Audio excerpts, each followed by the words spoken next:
Boa noite, torcida brasileira. A revista do Esporte debate na área no momento em que os estaduais nos deixaram cara a cara com o melhor do que eles têm para nos oferecer. Se o seu time continuar no páreo, fique com a gente, porque Mauro César Pereira e Arnaldo Ribeiro irão analisar os jogos das quartas do Paulistão, que por sua vez irão revelar os semifinalistas do torneio deste ano. Jogos únicos, valendo muito. No Rio, o Vasco deu uma salgadinha a mais na fase rubro-negra. No Sul, o uruguaio Soares debutou no Grenal. E se o seu time ficou pelo caminho, não tem problema. De qualquer modo, fique com a gente também, porque eles estarão aqui, serão assuntos no Revista. E nenhuma eliminação parece ter despertado mais atenção do que a do Santos Futebol Clube. Não é, Mauro César Pereira e Arnaldo Ribeiro? Muito boa noite. Boa noite. Na verdade, né, Vladir? Não deixa de ser uma triste rotina, né? Foi a terceira vez que o Santos não passa de fase no Campeonato Paulista, que é o torneio mais acessível da temporada. E dessa vez é com alguns requintes, né? Porque o empate bastaria contra o Ituano e o time perdeu por 3-0. Então desce umas 10 casas e preocupa a sua torcida para o restante da temporada. Vai lembrar que essa eliminação precoce e as últimas, elas podem implicar até na não participação do Santos na próxima Copa do Brasil. Porque os maus resultados no Paulista fazem com que o time perca posições no ranking do estadual que vai determinar os times que disputam a Copa do Brasil do ano que vem. Então, o Santos, que ainda está na Copa do Brasil desse ano, precisa, além de se classificar nesse torneio, ajeitar a casa para não correr risco no Brasileiro. Pois é, Mauro César, a gente vai rodar as imagens do jogo aí dessa... Titular, não foi bem o Giovani, depois o Hendrick entrou no segundo tempo. O Palmeiras sobrou no campeonato em si, mas essa partida foi um tanto quanto apagada. E agora tem o São Bernardo, que vinha muito bem, e na última semana perdeu 2 partidas importantes. Uma pela Copa do Brasil, uma para o Paulista. O São Bernardo dá o sinal de uma certa queda no momento da decisão. Então, essa é uma boa notícia para o Palmeiras, que continua estável e tem tudo para se classificar. E já com essa folga na tabela, teria as vantagens em todas as fases consecutivas, inclusive a decisão para decidir no seu estádio. Bom, essa coisa de diferença de momento também vale também para o Bragantino e para o Botafogo, né, Mauro? Que apesar do Botafogo ter passado também, vem numa sequência de 3 derrotas e tal. Mas o Palmeiras, essa pergunta era para o Arnaldo, chega a favoritar contra o São Bernardo diante disso ou não? Sim, é favorito, destacado. Isso aí, acho que independentemente de qualquer coisa, um jogo em casa, né, tem essa vantagem, mando de campo, sua torcida ao lado. É um time muito melhor. O São Bernardo, por mais que faça uma campanha até surpreendente, no mata-mata desse, nada além pode ser esperado além da classificação do Palmeiras, né? A não ser que o São Bernardo consiga se mobilizar de novo para esse jogo. Eu acho que sim. Acho que esses escorregões, numa hora dessa, assim, para esses jogadores do São Bernardo, essa é a grande oportunidade. Se alguém dissesse para eles no final do ano passado, quando estava formando o elenco, né? Olha, vocês vão disputar o mata-mata contra o Palmeiras. É um jogo. Depois de ganhar do Corinthians, do São Paulo, né? Você tem a chance de jogar contra o Palmeiras. E aí? Opa, esse é um jogo esperado. Os caras não vão nem dormir essa semana. Porque aquela coisa, agora, o Campeonato Paulista, para jogadores de times assim, ele funciona como uma grande vitrine para que eles consigam, muitos deles, né? Talvez a maioria, contratos em times das séries A, B, C até D, no Brasileirão. Então, o estadual é muito importante para esses atletas por isso. O time que faz esse papel acaba canibalizado. Pois depois, é, né? Os caras já tem muita gente de olho. Times grandes, pequenos, médios, mas que vão eventualmente conseguir contratos melhores para esses caras terem trabalho até o final do ano, até o ano que vem, dependendo da duração, do período de contrato. Então, esse é o jogo que todo mundo está vendo, né? É o jogo que todo mundo está vendo. Então, eu imagino que não vai ser uma tarefa muito simples, não. O Arnaldo, São Paulo, que vai encarar a Água Santa nas quartas, fez 3-1 no Botafogo, depois de ter levado um gol logo de cara. Sido sinalizada desde que o Palmeiras jogou no Morumbi, no clássico com o Santos. Tem o dedo do Rogério, que gostaria de jogar no Allianz Parque. O São Paulo vai até treinar na véspera. O jogo foi marcado para segunda-feira. Também agradou o São Paulo na segunda-feira, porque existe um período um pouco maior para recuperação de jogadores. É o time que tem o departamento médico mais lotado do planeta. Então pode contar com 2 ou 3 retornos no jogo com o Água Santa. Agora, se você me perguntar do confronto, para mim, de todas as quartas de final, esse é o confronto equilibrado. O Água Santa fez os mesmos pontos que o São Paulo. O Água Santa não vai jogar no campo do São Paulo. Então, o São Paulo vai ter um desafio, para mim, muito maior do que o do Palmeiras, do que o do Bragantino e do Corinthians. A partir do jogo do Água Santa, aí sim, se vencer o Água Santa, ele leva essa vantagem para a semifinal, para talvez fazer também no Allianz, o jogo com a sua torcida. Ô, Mauro, a gente estava falando do Palmeiras aqui, estava passando pela minha cabeça, a gente vai falar do Corinthians, se despediu da fase de grupos jogando em casa, com time misto, apesar de ter visto o Santo André marcar primeiro, a gente vai ver... Mas é uma pré-temporada. As competições mais importantes para essas equipes vão acontecer mais adiante.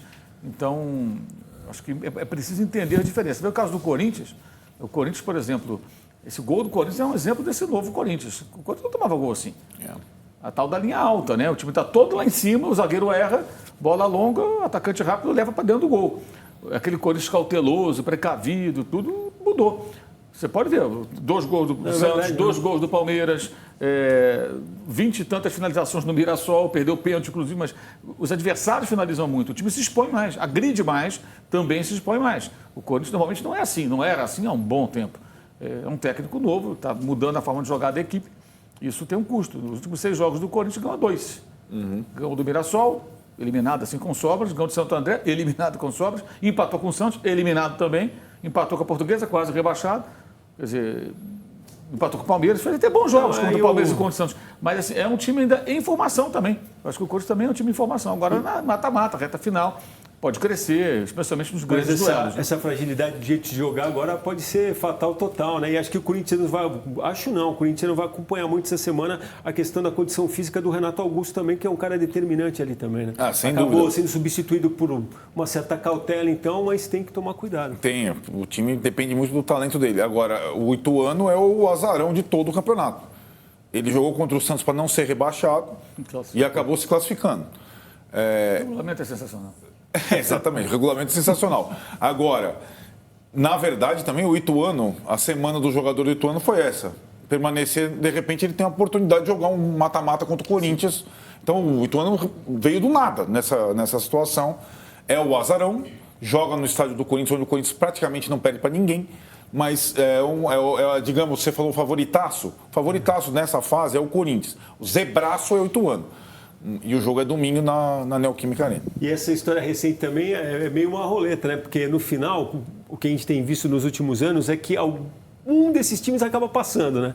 Na verdade, alguém fica... Então, mas é um ou outro, né? No final das contas, raramente tem... Mesmo que o regulamento nessa etapa não coloque a vantagem do empate para o mandante, é só o mando. Né? É bom a gente repetir isso, porque volta e meia muda o regulamento. Então, a vantagem do Corinthians, do Bragantino, do São Paulo e do Palmeiras é o mando. Mas existe sempre a possibilidade de uma zebrinha, né? Não é tão corriqueiro, mas existe. Gostei da zebrinha. Bom, vamos falar da temporada 2023 da Fórmula Indy, que começou. A TV Cultura transmitiu ontem a etapa de abertura e, olha, foi um início em grande estilo. Vocês vão ver aí, a corrida foi muito movimentada, com direito a um final surpreendente, hein? O Grande Prêmio de St. Petersburg começou com uma confusão generalizada que tirou 6 pilotos da corrida logo na primeira volta, entre eles o brasileiro Hélio Castro Neves. Outros acidentes marcaram a prova. Grosjean, que havia conquistado a pole, e Scott McLaughlin brigaram pela liderança durante a maior parte da corrida, mas se viram fora da disputa pela ponta quando o franco-suíço tentou retomar o primeiro lugar do neozelandês. E eles acabaram se chocando no mesmo ponto em que ocorreram a maior parte dos acidentes. No total, 11 pilotos não terminaram a etapa de abertura. No fim, a disputa da liderança caiu no colo de Pato Ward e Marcus Ericsson, com o mexicano liderando a maior parte do tempo. Mas faltando 3 voltas para o final, o motor McLaren teve problemas, o que permitiu a ultrapassagem que deu ao sueco a 4ª vitória dele na categoria. É o Diabo Loiro, é Marcus Ericsson que vem para a vitória no GP de St. Petersburg. Bom, e já que estamos falando do que é nosso, vamos dar um giro e mostrar como anda a disputa pelos primeiros lugares do Paulista da Série A2 e vamos falar também de basquete. Falamos da Indy com final surpreendente, nossa transmissão do NBB no sábado também teve direito ao final dos bons, hein? No ginásio Vlamir Marques, na capital paulista, mais um jogão que a TV Cultura transmitiu ao vivo, Corinthians versus Fortaleza. O time cearense, com o primeiro tempo consistente e contando com uma jornada inspirada do americano Dexter McClanahan, foi para o intervalo com vitória parcial, 40-29. O duelo seguiu acirrado nos 2 quartos restantes. O Corinthians reagiu diante de um adversário que se manteve sólido em quadra. Faltando 20 segundos para o final do duelo, o alvinegro paulista vencia por 84-83, quando o armador Mateuzinho sofreu falta e ele mesmo converteu os lances livres, que deram a vitória dramática e emocionante ao tricolor do Ceará, 85-84. Da quadra para os gramados da Série A2, em Ribeirão Preto, Comercial e Ponte Preta ficaram no empate, 1-1. Já no segundo tempo, os donos da casa marcaram com o atacante Wendel, mas a Macaca, nos acréscimos com Matheus Jesus, deixou tudo igual. A Ponte segue na primeira colocação e o Comercial na zona de classificação para a próxima fase. É o 7º colocado. Vice-líder do torneio, o Novo Horizontino visitou o Taubaté e voltou a vencer após 3 rodadas. Os visitantes marcaram na etapa inicial com Giovani e fizeram mais 2 no segundo tempo. Primeiro com Rômulo e depois com Heverson, que definiu o placar, 3-0. Apesar da derrota, o Burro da Central ainda tem chances de ficar entre os 8 na última rodada. No sábado, a TV Cultura mostrou o duelo entre São Caetano e Oeste, disputado no Anacleto Campanella. O Rubrão saiu na frente com Diego Augusto, que mostrou categoria para balançar a rede com esta linda bicicleta. Após o intervalo, o Azulão melhorou e chegou ao empate com Everton. Mas a resposta dos visitantes veio rápida. Guilherme Portuga fez 2-1 e ainda deu tempo de Christian marcar o terceiro. Enquanto o Oeste segue firme rumo às quartas, o São Caetano dependerá de um resultado positivo no último jogo para escapar do descenso. Bom, Lemense e Monte Azul, que são os 2 últimos colocados, jogam, né? E o São Caetano faz a partida contra o Linense, que já tem mais ou menos tudo definido, mas vai ter que ganhar. A gente vai fazer uma breve parada, mas estaremos de volta em 2 minutos, sem perder o pique, para emendar a conversa no Grenal e na vitória do Vasco para cima do Flamengo. Vitor Pereira está tendo de amagar mais essa, hein? Até já. E gol bonito do Pumita Rodrigues, hein?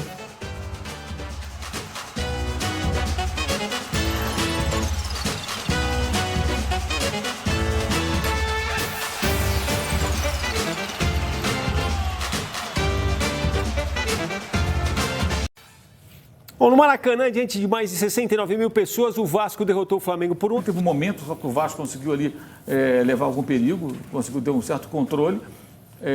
Mas, assim, é o que eu venho falando sempre, não adianta... muda, bota outro técnico, não sei o quê. Os jogadores têm que ser questionados. Até para a gente não alongar muito, teve uma declaração do Vitor Pereira que me chamou a atenção, que ele falou, poxa, eu estou aqui, estou vendo todo mundo trabalhando muito todo dia. Estão trabalhando certo? Essa é a questão. Então, eu não sei, o tempo vai esse dizer. trabalho vai mudar? O tempo vai dizer se vão trabalhar certo. Eu parto sempre do princípio de que isso é pré-temporada, eu falei agora isso do Campeonato Paulista. E a montagem de uma equipe, essa equipe está sendo refeita.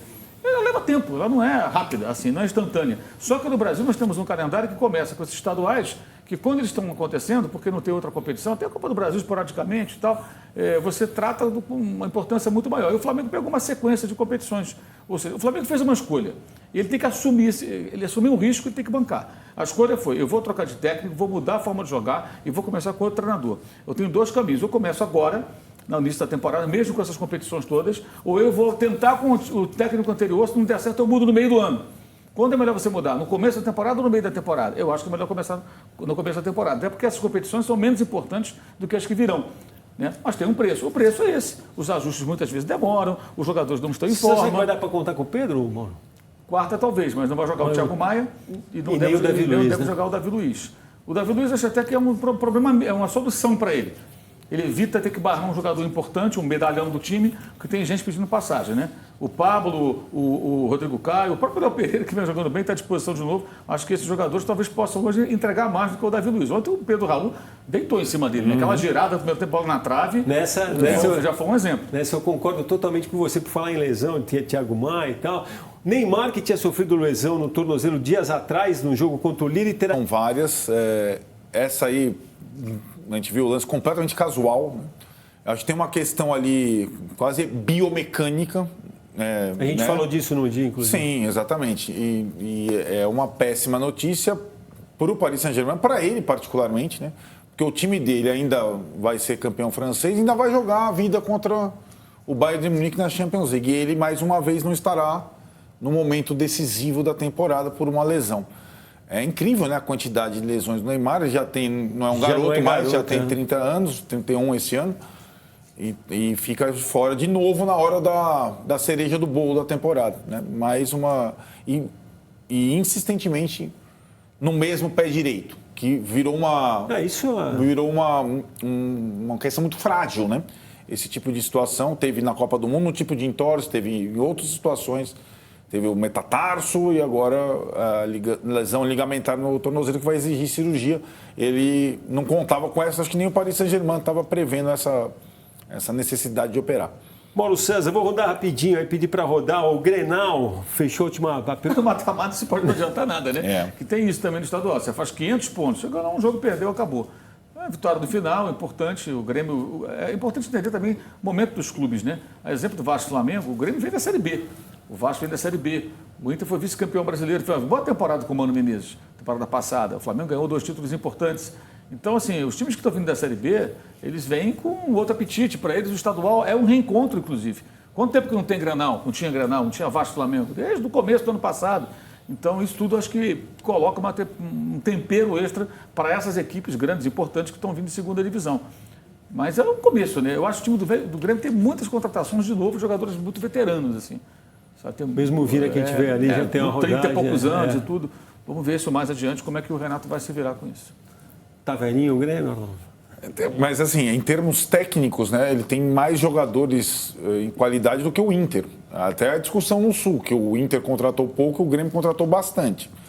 E do meio para frente, quando joga a questão do Grêmio é que a temporada não tem muita coisa, não tem torneio internacional. Então, talvez o time mais velho tenha um calendário acessível. E alguns jogadores, como o Carvalho, que fez o gol da vitória, que a gente acabou não mostrando, é novo. Aí tem um balanço ali que o Renato vai ter que fazer, não vai dar para jogar todos os veteranos todas as vezes. E seria o clássico, o primeiro Grenal do Soares, mas foi o Grenal do Carvalho. E quem faz gol em Grenal, faz gol de vitória em Grenal, fica marcado. Esse aí já está marcado. Foi um bom cartão de visitas. Bom, queria usar o finalzinho do nosso programa aqui para fazer registros que não são alegres, são tristes, são várias perdas. Uma delas do jornalista Márcio Guedes, o Arnaldo não sei, eu não trabalhei com ele, mas o Mauro trabalhou. Onde você falou no Trabalhei Dia, né? com ele no Jornal O Dia, em 91, e depois na ESPN, na virada aí do final da primeira década desse ano para o começo dos anos 2010, mais ou menos. Fiz várias vezes o programa com ele lá no Rio também, com ele, com Calazans, linha de passe. Márcio Guedes foi um cara importante no jornalismo, né? No jornalismo impresso, na televisão, comentarista, quando a TV Globo tinha jornalistas comentaristas, né? Copa de 82. Ele foi um deles na Copa de 82, era o comentarista da TV Globo, foi por muito tempo, ele, Sérgio Noronha, né? E um nome importante do jornalismo, grande botafoguense, grande torcedor do Botafogo. Pois é, então vamos falar de um grande São Paulino, Arnaldo Ribeiro, Paulo Caruso. Que na verdade eu vou lembrar, aqui, né? Figura genial, algumas vezes esteve fazendo cartão verde com a gente, sempre por essa charge aí, que é para te homenagear também, Mas cara realmente genial, eu lembro que a última vez que ele veio no cartão, a gente brincou com ele depois, como é que se sentiu falando de futebol? Ele falou, me senti bem, eu queria ver como é que vocês iam sair se tivesse que desenhar, né? Além do traço marcante, né? Charges firmes em épocas importantes, como na época da ditadura, e também tinha esse lado futebolístico, apaixonado pelo São Paulo ali, só tem as feras ali, você viu naquela charge. Exato, e para encerrar, vou citar aqui também a perda do Romualdo Arp Filho. O Mauro falou aqui no Mundial de 82 e 86 foi ele que apitou a final. Isso. E eu vou contar uma coisa rápida para vocês. Eu fui criado em São Vicente, ele tinha uma imobiliária na frente, joguei muita bola com bola que ele trazia do clássico, pelo menos falava para a molecada que era a bola que tinha sido usada no clássico no domingo anterior. E a gente se despede com imagens da etapa de abertura da Heineken, que a gente já mostrou aqui. Teve a vitória do Marcos Erickson, tomando a liderança do Pato Award no finalzinho. A Indy volta agora no dia 2 de abril com o Grande Prêmio do Texas. Temporada promete e a semana também. Na quinta teremos a abertura das oitavas da Europa League em Arnaldo Ribeiro. Manchester e Betis aos vivos a partir das 15 para 5.